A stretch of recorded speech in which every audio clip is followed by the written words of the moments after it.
Hello সবাইকে, good morning. কেমন আছো সবাই? আশা করছি অনেক ভালো আছো, সুস্থ আছো। আর আমি তো বুঝতে পারছো ভালোই আছি। তো কালকে রাতে যা ঝড় বৃষ্টি হয়েছে বাবা, বিশাল সাংঘাতিক হাওয়া টাওয়া দিচ্ছিল। তো পুরো আমার ব্যালকনি ভিজে গেছে, বুঝতে পারছো। মানে ব্যালকনিতে জল ঢুকে যায়, গাছপালা। তারপরে যেটুকুনি সরানো সরিয়ে ঘরে যেই দেখেছি মেঘ করেছে, হাওয়া দিচ্ছে, সব দরজা জানলা বন্ধ করেছি। ছুটে এসে রান্নাঘরের, তারপরে এই যে এই জানলাটা বন্ধ করতে হচ্ছে। এখান থেকেও জল এসে ঘরে ঢুকে যায় জোরে ছাট আসলে। আর আমাদের ঘরের স্লাইডারও বন্ধ করে দিতে হয়, জোরে বৃষ্টি আসলে খাটের বিছানা ভিজে যায়। আবার তোমরা তো জানো, তোমাদেরকে আগের বছর দেখিয়েছিলাম না, জল ঢুকছিল। তো এখনো মেয়ে স্কুল থেকে বাড়ি আসেনি, মা আনতে গেছে। আমি সকালে দিয়ে এসেছিলাম। আজকে সকাল থেকে ব্লগটা শুরু করা হয়নি, একটু লেটই হয়ে গেল। কারণ ওই কটা দিন ধরে ঘুম টুম হচ্ছিল না, তো ভীষণ ক্লান্ত লাগছিল। আর কালকে রাতে ঘুমিয়ে পড়েছিলাম, কিছু এডিটও করিনি। আজকে ভিডিও পোস্ট করতে, সব ভিডিও পোস্ট করতে লেট হবে। ওই খেয়ে দিয়ে বসবো, তারপরে একটা একটা করে করতে করতে এই 6টা বেজে যাবে, 7টা বেজে যাবে। অসুবিধে নেই। কি মাঝে মাঝে উজ্জ্বলকে বলছিলাম, মাঝে মাঝে এক দুদিন না এরকমভাবে ফাঁকি নিজের থেকে না দিলে হবে না। তো মেয়ে সকালবেলা ওকে ওই ফল টল দিয়ে দিয়েছিলাম। আজকে আর রুটি করতে পারিনি, করতে পারিনি বলতে ওই ঘুমিয়েছিলাম, আজকে ইচ্ছা করে উঠিনি। তো ওর পুরো টাইমের আধা ঘন্টা আগে উঠেছি, ভোরবেলা উঠিনি। ও রেডি হয়ে গেছে, তারপরে চুলটাও বেঁধে দিয়েছি, আমি নিজে রেডি হয়ে ফ্রেশ হয়ে বেরিয়ে গেছি। আর টিফিনটা ওই ফল দিয়েছি বললাম যে। তো এখন ফ্রিজে দুধ আছে, ভাবছি দুধটা গরম করব। আর আমরা তো চা খাবো, চা বসাবো। আর ওর জন্য দেখি ওটস খায় বা কর্নফ্লেক্স খায়, আর নয়তো বিস্কুট ভিজিয়ে দুধ দিয়ে খেয়ে নেবে আজকে সকালটা। তারপরে তো রান্না করব, কি রান্না করব এখনো পর্যন্ত জানি না, ঠিকঠাক করিনি, দেখা যাক পরে দেখা যাবে সেগুলো। এই যে কালকে 2 প্যাকেট দুধ রেখেছিলাম, আগেরও বোধহয় আছে, এইটাই করি।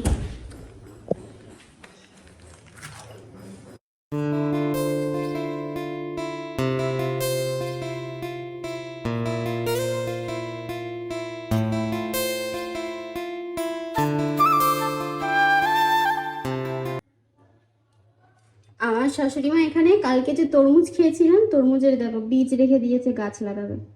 মানে ভাবো, বলছে এবছর তো আর হবে না, এবছর অলরেডি তরমুজ সব হয়ে গেছে, সামনের বছর লাগাবো। আমাদের হয়েছিল তরমুজ গাছ, কিন্তু তরমুজ হয়নি গো।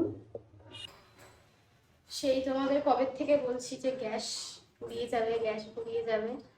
তো গ্যাসটা অনেক দিন চললো, তারপরেও মানে জবের থেকে বলছি ফুরিয়ে যাবে ফুরিয়ে যাবে, এখন তো গ্যাস মানেই হচ্ছে সোনা। গ্যাস কালকে ফুরিয়ে গেছে, রান্না করতে করতে ফুরিয়ে গেছে। তারপরে গ্যাসটা আবার লাগানো হয়েছে, কালকে না পরশু দিন ফুরিয়ে গেছে। তো এবার নিচের যে গ্যাসটা ভরা ছিল সেটা এনে লাগানো হয়েছে। এবার গ্যাস আবার বুকিং করেছি, জানি না কতদিনে আসবে। নিচে রান্না বান্না তো বন্ধ। কালকে চিকেন রান্না হয়েছে, নিচে হয়ে চেঞ্জ করেছো? যাও, দুধটা গরম করছি, বিস্কুট দিয়ে খেয়ে নেবো। তারপরে চিকেন রান্না হয়েছে, ওটা তো কাঠে রান্না করেছে, মা রান্না করেছে। আর এমনিতে তো নিচে ধরো মাঝে মাঝে একটু চা করলো, একটু অন্য কিছু আনলে, ওর মাছ টাছ আনলে করে খায়, সেইটা হবে না। তো দেখি এবার কবে আসে বলতে পারছি না। 45 দিন, আমার মা ফোন করেছিল, বলছে গ্যাস আসছে 45 দিন পর। আমার দিদির গ্যাস নেই, বলছে বোন গ্যাস ফুরিয়ে গেছে, ওই ছোটো বাচ্চাটাকে নিয়ে কাঠে রান্না করে মরছি, জানিস না কি কষ্ট করতে হচ্ছে।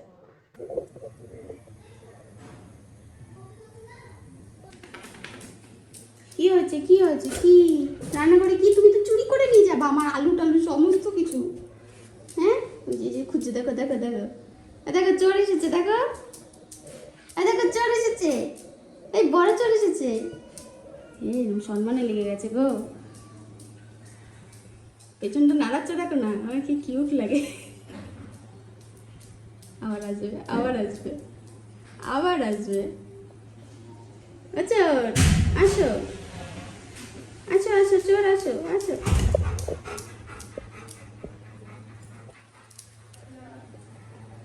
মিনি এসেছিল, মিনি, ও মিনি এসছি, মিনি তাড়িয়ে দিয়ে আসো, যাও যাও, মিনিকে তাড়িয়ে দিয়ে আসো, যাও যাও যাও যাও যাও। ওই যে মিনি ডাকছে, ম্যাম করে, যাও মিনি সেটা ডাক।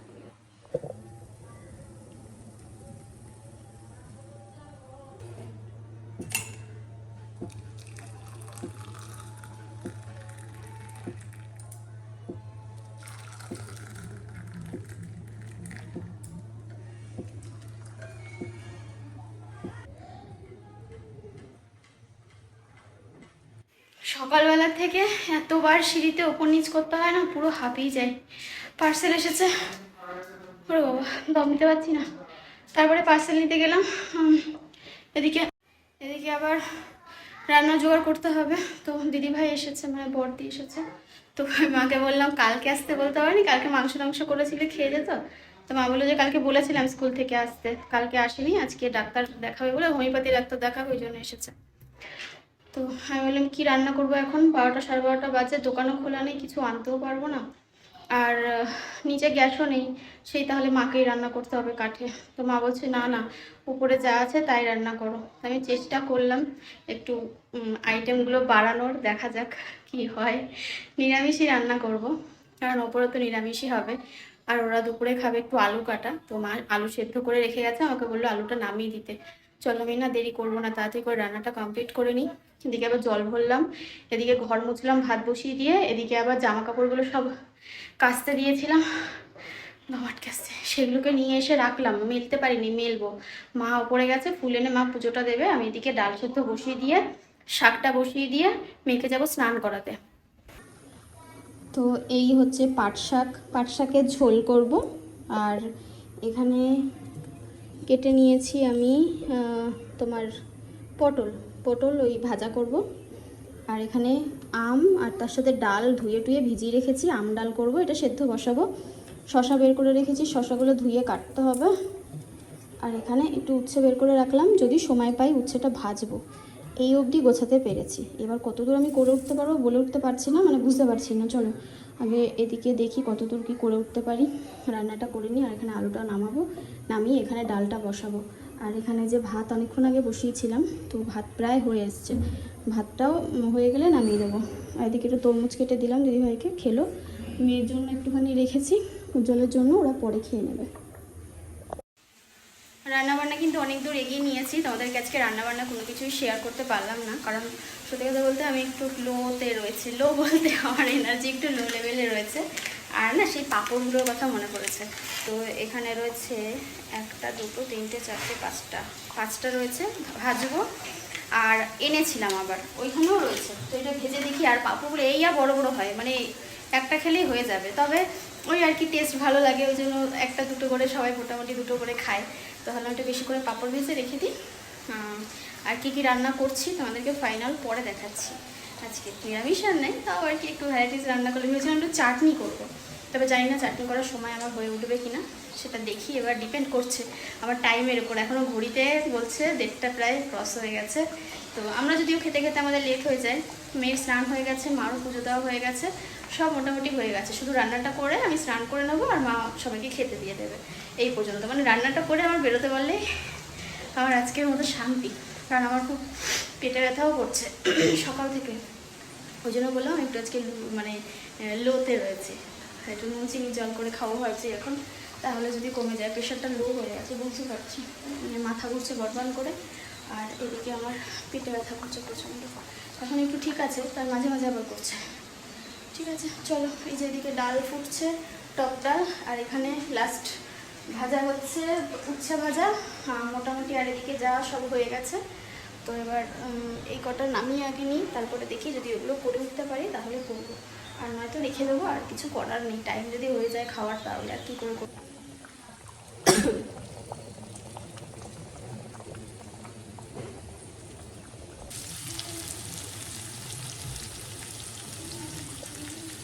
রান্না হয়ে গেছে, গ্যাসটা মুছে নিলাম, আর এর মধ্যে না তেল রয়েছে, তো কড়াইটা শুদ্ধই রেখে দিয়েছি। আর এই হচ্ছে পাঁপড় ভাজা, এটা হচ্ছে সাবুর পাঁপড়। আর এখানে রয়েছে উচ্ছে ভাজা, আর এই হচ্ছে পটল ভাজা, পটলের সাথে না একটু লঙ্কাও ভেজে নিয়েছি, একটু ঝাল ঝাল হলে খেতে ভালো লাগে। আর এই হচ্ছে পাট শাক এইভাবে আমাদের বাড়িতে খেতে বেশি ভালোবাসে, ওই জন্য আর ভাজা টাজা বা আলাদা কিছু করলাম না। শশা পড়ে গেল, সবই হয়েছে, শুধু চাটনিটা করা হলো না। আর এইখানে হচ্ছে ডাল, আম দিয়ে পাতলা করে, পাতলা না একটু হালকা গাঢ় গাঢ় করেছি, সর্ষে আর শুকনো লঙ্কা ফোড়ন দিয়ে তরকারি করে নিয়েছি, ব্যাস ঘর আর একবার ঝাড় দিয়ে নিয়েছি, বিছানাপত্র ঝেড়ে নিয়েছি, ঘর তো আগেই মোছা হয়ে গেছিলো। এখন একটা কাজ বাকি আছে, সেটা হচ্ছে জামা কাপড়গুলো মেলে আমি স্নানে যাব, ব্যাস তাহলেই হয়ে যাবে। তারপরে সে খাওয়া দাওয়া করে ভিডিওর কাজে বসবো। 6:45 মতো বাজে, কি হারে বৃষ্টি শুরু হয়েছে তোমাদেরকে আমি বলে শেষ করতে পারবো না, কি পরিমাণে বৃষ্টি শুরু হয়েছে বাইরে। মা গেছে ওই বাড়িতে, ম্যাম পড়িয়ে ম্যাম চলে গেছে বাড়িতে। আর তারপরে হাওয়া, মানে এমন হাওয়া ছেড়েছে যেন উড়ে যাবো, টলবলো করছে সব। আমার মা কল করেছে, আমার মা এই সন্ধ্যাবেলা কল করে না, আমার একটু রাতের দিকে করে, কারণ জানে আমি একটু রাতের দিকে কথা বলার সময় পাবো। সন্ধ্যাবেলা কখনো করে না, সকালে সারাদিনে কখনো করে না ফোন। এবার ও টাইমে ফোন করলে না আমার টেনশন হয়ে যায়, এমনিতে আমি ভীষণভাবে টেনশন করি। তো কি হলো কি না হলো, শরীর খারাপ হয়ে গেল কি না, এই সমস্ত দূরে থাকলে বেশি চিন্তা হয়। আমি কী হয়েছে, ফোন ধরে বলছি কী হয়েছে, বলছি কি কিছু না, কালকে এত জোরে ঝড় বৃষ্টি হয়েছিল, মনে হচ্ছিল ঘর বাড়ি উড়িয়ে নিয়ে যাবে। আজ কারেন্ট ছিল না, তো আজকেও হেভি জোরে ঝড় শুরু হবে, হাওয়া ছেড়েছে সবে, ভাবলাম তার আগে একটু কথা বলে নিই। বলছি কেন, ঘর বাড়ি যদি উড়িয়ে নিয়ে যায় ওই জন্য তুমি কথা বলে নেওয়া? বলছি কি হ্যাঁ, ওই যে জানিস না কি জোরে ঝড় বৃষ্টি শুরু হয়েছে, ওখানে হাওয়া ছেড়েছে, মা কল রেখেছে, বলছে আমাদের এখানে হাওয়া ছেড়েছে, হাওয়া বন্ধ হলে মানে হাওয়া বৃষ্টি শুরু হলে তোদের ওখানে হাওয়া যাবে। সত্যি সত্যি তাই, মা কল কেটেছে, সঙ্গে সঙ্গে হাওয়া ছেড়েছে, এত জোরে হাওয়া, মানে দুমড়ে মুচড়ে সব শেষ করে দিচ্ছে। আর আমার ছাদের অবস্থা তো খারাপ, কালকে সকালবেলা তাড়াতাড়ি গিয়ে দেখতে হবে ছাদের অবস্থা। ব্যালকনিতে তো জল ভর্তি হয়ে গেছে, ব্যালকনির জামা কাপড়গুলো মেরেছিলাম কিন্তু আর ওঠানোর সাহস পাইনি, কারণ উঠিয়ে কোথায় রাখবো বলো তো, শুকায়নি তো, ওই জন্য উঠালাম না। জামা কাপড়গুলো সব এই সাইডের গুলোতে রেখে দিয়েছি, এখানেই থাক, যদি একটু একটু ভেজে অসুবিধা নেই, কালকে মেলে দিলে শুকিয়ে যাবে। চলো একটু বৃষ্টিটা দেখাই সন্ধ্যাবেলায়। ঠিক কালকের টাইমে ঝড় বৃষ্টি শুরু হয়েছে, এই দেখো, এ বাবা, নিচে সব জানলা দরজা সব খোলা, তারপরে গিয়ে দৌড়ে গিয়ে বন্ধ করলাম, সব এত জোরে বাড়ি খাচ্ছে, সব গিয়ে বন্ধ করে তারপরে আসলাম। অলরেডি জল ঢোকা স্টার্ট হয়ে গেছে আমার ব্যালকনিতে। কী করে দেখাবো, এত গাছের মধ্যে দিয়ে বৃষ্টি দেখানো যায় নাকি?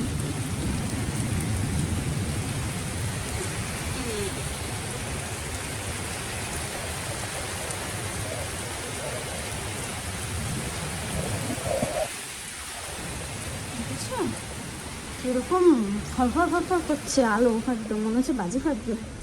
সেই ঘরে জানলা দরজা সব বন্ধ, আর ব্যালকনি না, আমার ছাদে কীরকম আওয়াজ হচ্ছে শুধু শোনো, ছাদের গেটটায়, মানে পারলে যেন গেটটায় ভেঙে নিয়ে যেত। ওখান থেকে এই যে জল আসছে, এখান থেকে খুব জোরে বৃষ্টি হলে এই দেখো এখানে জল পড়া স্টার্ট হয়ে গেছে, এখান থেকে পুরো সেই ভিজে জল এই সিঁড়িতে, তারপরে ওই সিঁড়িতে।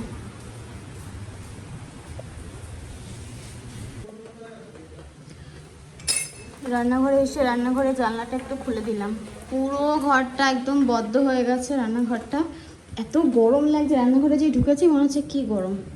আর এখানে বসিয়েছি চায়ে, যদিও আমার শাশুড়ি মা নেই, ওই বাড়িতে চা খাবে হয়তো, তাও আমি রেখে দিই আর কি, মা বাড়িতে এসেও খায়, মা যেহেতু চা খেতে ভালোবাসে, তো এই জন্য চা করছি বেশি করেই আর কি। দুধ নিয়েছি, দুধটা ফ্রিজে ছিল, এটা ওই লিকুইড দুধ, লিকুইড দুধে চা খেতে না খুব ভালো লাগে, কিন্তু ওই সবসময় তো খাওয়া হয় না, গুঁড়ো দুধেরই খাওয়া হয় আমাদের। আর এখন ঘুমের দেশে পাড়ি দেবো, কালকে মেয়ের সকাল সকাল উঠতে হবে না আমাকে। এখন বাজে 10:30, 10:22 বাজে, এখন আমি এডিট করতে বসবো, মেয়ে ঘুমিয়ে পড়বে। আর উজ্জ্বলকে তো অনেক আগে শুয়ে দিয়েছি, তো এখনও ঘুমাইনি, আমরা ঘরে বসে খাচ্ছিলাম, ওই আমার মোবাইলে কাজ টাজ করছে, মোবাইল টোবাইল দেখছে। আর বাসন মেজে শুতে পারিনি আজকে, কালকে সকালে উঠে বাসন মাজবো। আর আগের দিন যে এসিটা কিনতে মানে তোমাদেরকে দেখিয়েছিলাম যে কিনবো বা কিনছি, তারপরে আর কোনো আপডেট দিইনি, তো একজন জিজ্ঞাসা করেছিলে যে এসিটা কার জন্য, তো আমি বলেছিলাম ভিডিওতে এসিটা দাদার বাড়ির জন্য কেনা হচ্ছে। আর ওখান থেকে দেখেছিলাম, আমরা যেখানে গেছিলাম দেখতে, আমি নাম বলছি না, আমাদের ওপরের ঘরের এসিটাও কিন্তু ওখান থেকে নেওয়া হয়েছে, কিন্তু ওপর ঘরের এসিটা না ভালো না, মানে তোমরা দেখেছো, তোমাদের বলেছি প্রত্যেকবার গরমে নষ্ট হয়, আর প্রত্যেক বছর সার্ভিসিং করাতে হয়, ইভেন মানে একবার কি দুবার করেও করিয়েছি। আর ইনডোর আউটডোর দুটোই নষ্ট হয়, আর আমাদের টাকাও খরচা হয়। যবে থেকে কিনেছি, যখন গেছিলাম আমরা অন্য একটা কিনতে গেছিলাম, কিন্তু ওনারা আমাদের ব্রেন ওয়াশ করে ওইটা কিনিয়েছে। এটা নিচ্ছেন না কেন, এটা ভালো, এটার সার্ভিস ভালো, এটা এখন ট্রেন্ডিং আছে, এটা ভালো আছে, এই সব বলে মাথা খেয়ে ওইটাই ধরিয়েছিল। তো কিন্তু আমাদের নিচের ঘরে যে এসিটা, ওই এসিটা অনলাইন থেকে এসেছিল। তো অনলাইন থেকে মানে কি এসছিল, ডেলিভারি এসছিল। ওইটা এখনও পর্যন্ত মানে ঈশ্বরকে বলতে নেই, ভগবানের ইচ্ছা, এখনও পর্যন্ত একবারও এটা সার্ভিস করাতে হয়নি। ওটা হচ্ছে হিতাচির, আর ওপরেরটা আমি আর বললাম না কি কোম্পানির, ওটা নিয়ে খুব ভুগছি। তো এবার ওই দাদার বাড়ির জন্য একটা এসির মানে ইমিডিয়েট দরকার। গরমে ভীষণ মানে কষ্ট, বিশেষ করে দাদা অফিস থেকে এসে তো পুরো মানে বেহাল অবস্থা। মাঝে মাঝে আমাদের বাড়িতে এসে এসির মধ্যে বসে থাকছে। মা বলছে তুই এসে রাত্রেবেলা না হয় আমার ঘরে থাক, আমি পাশের ঘরে থাকবো, মানে নিচের ঘরে। তো সম্ভব হয় নাকি একটা বাড়ি থেকে আর একটা বাড়িতে এসে ঘুমানো, তাও তো যতটুকুনি মানে গরম, যদি খুব গরম লাগে এসে বসে থাকতো। তো তারপরে এদিকে এসি কিনবে না, মা উজ্জ্বল খুব বকা দিয়েছে সেদিন, বলে তারপরে বলেছে যে চল শ্যামনগরে একটা কাজ আছে। কি কাজ করতে যাচ্ছে সেটা বলে উনি, তারপরে পরে বলেছে যে এসি কিনতে যাব। তো তারপরে উজ্জ্বলকে আবার কল করেছে, বলছে এখন আর এসির দরকার নেই, পরে কিনবো, ঘরটা ঠিক করে দাও। উজ্জ্বল খুব বকেছে, বলছে তুই চল। আগের বছর সেই মাথা ঘুরে পড়ে গেছিলো গরমে দাদা, আর জানি না এই ভিডিওগুলো দেখবে কি না, আমি তো বলে দিচ্ছি। তো রাস্তার মধ্যে মাথা ঘুরে পড়ে গেছিলো, মোবাইল টোবাইল ভেঙে একাকার অবস্থা, চোট পেয়েছিল। তো ওই তারপরে উজ্জ্বল বলছে তুই আবার এবছর যদি মাথা ঘুরে পড়ে যাস কী হবে বুঝতে পারছিস। তারপরে বাচ্চাগুলো রয়েছে, ওদেরও একটু এসি ঠান্ডার দরকার গরমে, সবসময় তো আর এবারই আসা সম্ভব নয়। তো এই সব ভেবেই আর কি এসিটা অনলাইন থেকেই তারপরে অর্ডার করা হয়েছে। যখন গেছিলাম তখন আমরা গেছিলাম হিতাচি কিনতে, আর তোমার আর একটা আছে হিতাচি, আর ডাইকিনের একটা আছে। এই দুটো ভালো রিভিউ, হিতাচি আমাদের বাড়িতে আছে, ডাইকিন আমরা শুনেছি ডাইকিন ভালো। তো এই দুটোর জন্যই গেছিলাম। তো দুটোর যে মডেল আমরা নেব সেই মডেল নেই, বলছে এই মুহূর্তে নেই। তারপরে আবার সেম একই কথা শুরু করেছে, এটা কেন নিচ্ছে না, এটা এখন সবচেয়ে ভালো চলছে। আমি না সত্যি কথা বলতে আর সামলাতে পারিনি, মুখের উপরে বলে ফেলেছি যে আপনাদের এখান থেকে এসি নিয়েছিলাম আমরা 2 বছর হলো, মানে 2-3 বছর হলো। এই এসিটা আপনাদের কথা শুনে নিয়েছি, আপনারা যে এত ভুগতে হয়েছে এসিটা নিয়ে আপনাদের কথা শুনে, আর আপনাদের কথা শুনবো না। মানে ভীষণ ভীষণ রাগ হয় আমার, এই ভাবলেও রাগ হয় যে ওনাদের কথা কেন শুনেছিলাম তখন, আমার নাহলে এত টাকা খরচা হতো না প্রত্যেক বছর এসির পেছনে। তারপরে বলছে যে কেন কি হয়েছে, তো আমি বললাম যে আপনারা তো জানেনই, আপনাদের কতবার কমপ্লেন করেছি, সেই সারানো নিয়েও সমস্যা, আসতে চায় না, আপনারা আসতে চান না। তো এই সমস্ত যাই হোক, তারপরে বললো দেখুন তাহলে ওইটা তো নেই, আপনারা অন্য কি নেবেন। তখন আবার যেটা আর একটা পেয়েছিলাম ওটা আবার অনলাইনে দাম দেখলো যে ওখানের থেকে অনলাইনে দাম কম। তারপরে উজ্জ্বল বললো তাহলে আমি অনলাইনে অর্ডার করে দিচ্ছি। তো সেই দিনই অর্ডার করে দিয়েছে, এসি এসেও গেছে। এসি আমাদের বাড়িতে আসেনি, দাদার বাড়িতে যেহেতু ইনস্টলেশন করাবে, আজকে কল করেছিল যে কবে ইনস্টল করবে। তো বললো যে 2-1 দিন দেরি লাগবে, কারণ দাদার অফিস ছুটি হবে তারপরে, তো কারণ দাদাকে দরকার, পাইপলাইন করবে। তো এই আর কি তোমাদেরকে জানিয়ে দিলাম। তো এটা দাদার বাড়ির জন্যই, দাদাই কিনেছে। আর তো এটুকুনি। চলো সবাই ভালো থেকো, সুস্থ থেকো, টাটা, হ্যাঁ, গুড নাইট।